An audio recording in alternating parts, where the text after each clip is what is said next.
आपण पहिल्या भागात पाहिले की अरे ये मागे काय गेली, मी समोरचं दार उघडलं ना, तुझा ड्रायव्हर नाही आहे, मी समोरच्या सीटवर येऊन बस. मला वाटलं तुला काही अडचण असेल तर. मला कसली काय अडचण, ही कार तुझी स्वतःची आहे? नाही, चोरीची आहे. कालच डाका टाकला एका गॅरेजवर. आणि आता पुढे, सॉरी यार, मला तसं नव्हतं म्हणायचं. आपल्या ग्रुपमध्ये कोणी असं कारने येत नाही ना कॉलेजला. इट्स ओके ग, आय एम जस्ट किडिंग. सरळ शब्दात उत्तर द्यायची सवय नाही ना मला. ही कार माझ्या डॅडची आहे, मी ड्राईव्ह करतो. बाय द वे, तू रोज कशाने येते कॉलेजला? बसने. स्कूटी नाही का तुझ्याकडे? असून काय फायदा, चालवता यायला पाहिजे ना. तुला स्कूटी चालवता येत नाही? Okay, no problem. उद्यापासून आज होती त्या बस स्टॉपवर उभी राहा. डन, ठरलं तर मग. तुला बॉम्बे IITला एवढ्या टॉप मोस्ट कॉलेजमध्ये ॲडमिशन कशी मिळाली रे मध्येच? अगं, फर्स्ट इयरला मी क्लासमध्ये टॉपवर होतो. ओ, मग तुला ॲडमिशन तर मिळेलच. बोलता बोलता दोघेही कॉलेजमध्ये आले. अनुजने गाडी पार्किंगला लावली. मालती त्याची वेट करत गेटजवळ उभी होती. तिला दुरूनच विपिन येताना दिसला. हे विपिन, यार काल कुठे गेला होता? तू कुणाचा कॉल पण घेत नव्हता होतास. खूप खूप मिस केलं आम्ही सर्वांनी तुला. अगं कुठे नाही, हॉस्पिटलमध्ये जरा काम होतं. तू इथे गेटवर कुणाची वाट बघत उभी आहेस? विपिन जवळ येत म्हणाला. आला. विपिनने मागं वळून बघत, कोण आलंय? हा अनुज आहे, आपल्या क्लासमध्ये न्यू आला. कालच त्याच्यासोबत आमची फ्रेंडशिप झाली. अनुज दिल्ली IITला होता. Hello, nice to meet you. दोघांनी हँडशेक घेतला आणि क्लासकडे वळले. कालचा खूप मोठा डे मिस केला. म्हणजे अनुजचा पहिला दिवस सेलिब्रेट नाही करता आला. मी तुमच्यात असायला हवं होतं यार. विपिन, सोड अरे, आता मी तुमच्या ग्रुपचा हिस्सा झालो. अजून सेलिब्रेशन करायला दिवस आहेत आपल्याला. बरोबर बोलला मित्रा. विपिन सर्वांना आपलंसं करून घेणारा होता. त्याच्या गमतीदार बोलण्याने तो ग्रुपमध्ये सर्वांचा चाहता होऊन गेला. त्यामुळे अनुजलाही त्याने खूप लवकर आपल्या ग्रुपमध्ये सामावून घेतलं. 5 लेक्चर होऊन सुट्टी झाली आणि सर्वांनी आज फिरायला कुठेतरी जायचं ठरवलं. अनुजला विपिनचं बोलणं आठवलं. तो येण्याच्या खुशीत सेलिब्रेशन. गाईज, आज हम 5 स्टार चलते हैं. नक्कीच. ही पार्टी अनुज देणार होता म्हणून सर्व हो म्हणून ओरडली. पण विपिनच्या डोक्यात काही वेगळाच प्लॅन चालू होता. नाही यार, पार्टीला विपिनने नकार दिला. काय नाही अनुज, मला नाही यायचं हॉटेलमध्ये. अरे असं कसं? मगाशी तर बोलला की तुला मी यायचं खुशीत सेलिब्रेशन हवंय. आता अचानक काय झालं? हो म्हटलं होतं, पण आज नाही. मग कधी? आज माझं खूप महत्त्वाचं काम आहे. तुम्ही सर्व चालणार का माझ्यासोबत? अरे हो, पण कुठे? सर्व विचारात पडले. निखिलला तर पार्टी हवी होती आज, पण याला मध्येच काम सुचतात असं वाटून तो गप्प बसला. काय यार, पार्टी सोडून कुठे जायचा बेत आहे तुझा? आम्हाला देखील कळू दे. City garden? तिकडे काय काम? तिथे गेल्यावर कळेलच. चालायचं? सर्व त्याच्यासोबत चालायला तयार झाली. अनुजने कार सिटी गार्डन समोर आणून थांबवली. सिटी गार्डन अनुजच्या घराजवळ होतं. त्याच्या घरापासून अर्ध्या तासाच्या दुरीवर. त्याने कार पार्किंगला लावली. सर्व कारमधून उतरून विपिनच्या तोंडाकडे प्रश्नार्थक नजरेने बघत होते. आता काय करायचं इथे? आदिती त्याला विचारू लागली. काय करायचं म्हणजे काय? चला आत गार्डनमध्ये पाय ठेवताच विपिनने आपली बॅग काढली. त्यातून 2-3 रोपटे आणि एक छोटंसं झाड त्याने बाहेर काढलं. अरे यार, हा काय प्रकार आहे? तू बॅगमध्ये ही छोटी छोटी रोपटे भरून आणली? खरंच विप्या, तू ना? असं काय आहे या झाडात? मला खूप आवडतात बकुळीची फुलं. भविष्यात इथे येणाऱ्या प्रत्येकाला हे झाड आपल्याकडे आकर्षित करून घेईल. फुलांबद्दल एवढा जिव्हाळा? अनुजला पहिल्यांदाच एखाद्या बकुळ प्रेमीला भेटल्यासारखं वाटत होतं. तो होताही बकुळीच्या प्रेमात. अनुज, रेवा आणि मालती यांना तर अजून बकुळीचं फूल काय असते माहीत नव्हतं. कसं असतं रे बकुळीचं फूल? विपिनला आश्चर्याचा धक्काच बसला. तुम्हाला बकुळीचं फूल नाही माहिती? नाही, तू सांग ना. जेव्हा हे झाड मोठं होईल तेव्हा इथे एन्जॉय करायला आपण सर्व एकत्र येत जाऊ. मग बकुळीची फुले आपल्यावर वर्षाव करतील. रेवा भविष्याचे स्वप्न रंगवत बोलत होती. या आतापासून स्वप्न नको रंगू. निखिल मध्येच तिचं बोलणं तोडत म्हणाला. सगळी स्वप्न तुटत नसतात रे. रेवा त्याला प्रतिउत्तर देत बोलली.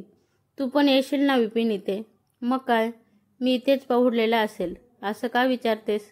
नाही अरे, काय आहे ना, तू अजून कोणत्या दुनियेचा शोध लावशील?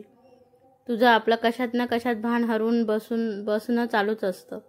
गेल्या वर्षी तुझं प्राजक्तावर प्रेम होतं, आता बकुळी. 2 वर्षांनी तुला वड वगैरे आवडायला लागला तर? ये यार, मस्करी नको करूस ग. आधे अशी मला प्राजक्ताही खूप जवळचा वाटतो आणि तेवढीच बकुळीही.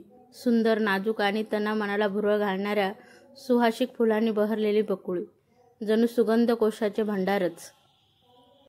निसर्गाचे अद्भुत उत्तर असावे असे. नुसती रूपानेच नाही तर सुगंधाने गर्भश्रीमंत अशी बकुळी आपल्या सुगंध सुवासाने दिपवून टाकणारी. संध्यासमयी अथवा पहाटे पहाटे या झाडाखाली बकुळीचा वर्षाव अनुभवणे म्हणजे स्वर्गसुख. बकुळीचा दरवरणारा तो सुगंध, अंगाला भेदणारा गारवा किती किती आल्हाददायक असतो अनुभवा कधी.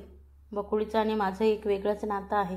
माझ्या घरापासून अर्धा तास अंतरावर असलेल्या बागेत मी नियमाने सकाळी चालायला जातो आणि अचानक एक दिवस चालत असताना एका ओळखीच्या सुगंधाने मनाला भुरळ घातली.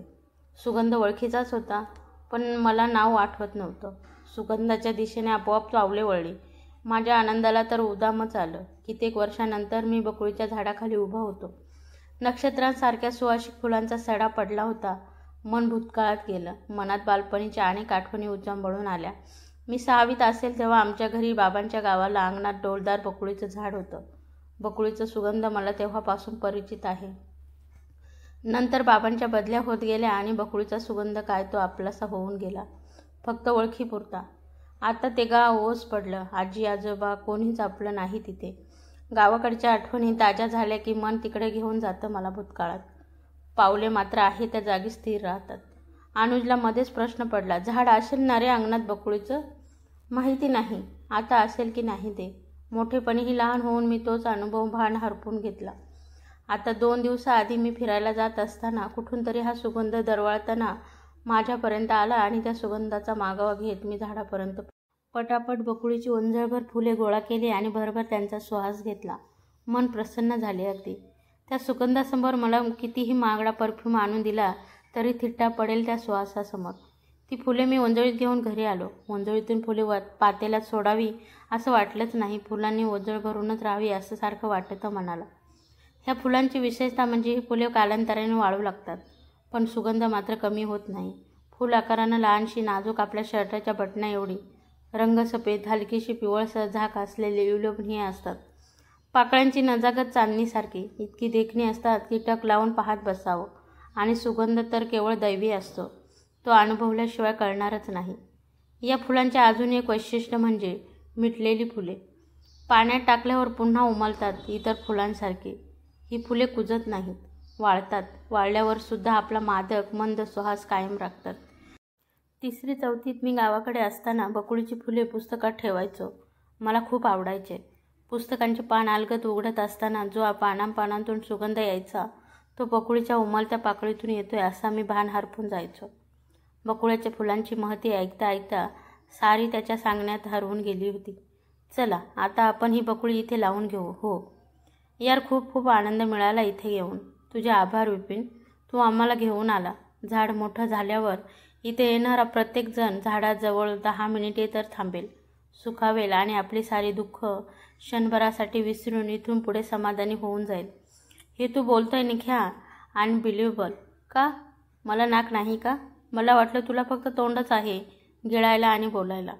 प्रीतम निखिलची मजाक घेत हसायला लागला. त्याला असं हसताना बघून निखिलने झाडाखाली गट्टा खोदायला सांगितला. विपिनने बकुळीची 3 झाडे लावली, पण त्यातलं एकच जगलं. एकच. खूप मोठं झालं ते झाड. गार्डनमध्ये जाणाऱ्या येणाऱ्याच्या हृदयात घर करून बसलं. किती पक्षी त्याच्या फांद्यावर आसरा घ्यायला येतात आता. थकलेला जीव त्यांच्या आडोशाला येऊन बसतो. पण विपिनलाच त्या झाडांची शीतलता अनुभवता आली नाही आली. विपिन आता कुठे असेल रे? आधी तिचं हे वाक्य ऐकताच अनुज भूतकाळाच्या गर्दीतून बाहेर पडला. तुला आजही आठवण येते का गं त्याची? हो, मित्र म्हणून. तू समजतो तसं काही नाही आहे. माझं मन त्याच्यात कधी गुंतलंच नाही. तो माझ्यासाठी खूप जवळचा मित्र होता. त्या पलीकडे काहीच नाही. त्याचा तो हसरा विनोदी स्वभाव आठवला की वाटतं आजही तो आहे आपल्यात. तुला ठाऊक आहे ना आण्या, विपिन कधीच कुणाला सॅड मूडमध्ये दिसला नाही. कोणी दुःखी असलं की त्याला पोट धरून हसवायचा तो. प्रेम म्हणून नाही, पण मित्र म्हणून आजही येते त्याची आठवण. हो, पण तू त्याला नकार तरी का दिलास? माझं आधीच कुणावर तरी प्रेम होतं, पण त्याला मी कधी सांगू शकले नाही. रिअली? कोण होता तो? आम्हाला कधी सांगितलं नाहीस तू. आता काही अर्थ उरला नाही रे त्या सर्व भावना भूतकाळात जमा राहिल्या. लाईफ खूप पुढे निघून गेली. आता माझं लग्न झालं आणि काय? आणि त्याचंही लग्न झालं असावं, आदितीला वाटलं. विचारावं का याला? नाही, नको, म्हणून तिने तिथेच विषय टाळला. तिचे लक्ष वर आकाशाकडे गेले. राखाडी ढग दाटून आले होते. सर्वत्र बकुळीचा सुगंध पसरलेला होता.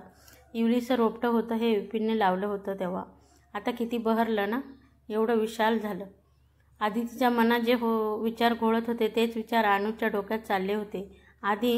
आज आपण विपिनने लावलेल्या बकुळीच्या छायेखाली उभे आहोत. त्याला तर तिचा सुगंधही घेता आला नाही. हो ना यार, म्हणत होता मी इथेच पवडलेला असेल. आज या बहरलेल्या पुष्पाकडे बघून वाटतं हा बहर म्हणजे विप्याचं खळखळणारा हास्य. तो इथेच कुठे असावा. प्रत्येकात एक सुप्त इच्छा दडलेली असते. जगावेगळी आवड असते काहीतरी आगळं वेगळं करण्याची. ती आवडच त्या व्यक्तीला मग खूप मोठं बनवते. नाव, प्रतिष्ठा, सारं काही मिळवून देते. तो निघून गेल्यानंतरही जगाच्या पाठीवर त्याचं अस्तित्व कुठेतरी शाबूत असते. विपिनचे अस्तित्व त्याने लावलेल्या बकुळीत का नसावं? खूप जपायचा ग तो बकुळीला. एकदा म्हणाला होता, अरे बकुळी म्हणजे ना माझं हृदय नाही, हृदयात उमलणारं सुहासिक पुष्प, नाही माझा श्वास. यार मी कोणी कमी नाही ना, म्हणून मला असं शब्दात बकुळीला नाही मांडता येत. अनुजला विपिनचे ते शब्द आठवले होते. अचानक कितीतरी कालावधीनंतर त्याच्या स्मृती फलकावर तो हृदय द्राव प्रसंग तरळत उभा राहिला. शब्द जपून ठेव हे बकुळीच्या फुलापरी असे म्हणतात आणि तू तुझे ते शब्द जपून ठेवले आहेस. बकुळीला तू तुझ्या हृदयात उमलणारे सुहासी पुष्प म्हण की तुझा श्वास म्हण. भावना व्यक्त होणं गरजेचं आहे. खरंय अनुज, भावना व्यक्त होणं गरजेचं असतं. आयुष्यात काहीतरी चांगलं केलं असावं मी, तेव्हा कुठे तुझ्यासारखा अर्थबोध समजून सांगणारा मित्र मिळाला मला. प्रेम हे एकतर्फी किंवा मनुष्यालाच मनुष्यावर होत असतं असं नाही. निस्वार्थ प्रेम पुष्पावर, वृक्षवल्लीवरही केले जातात.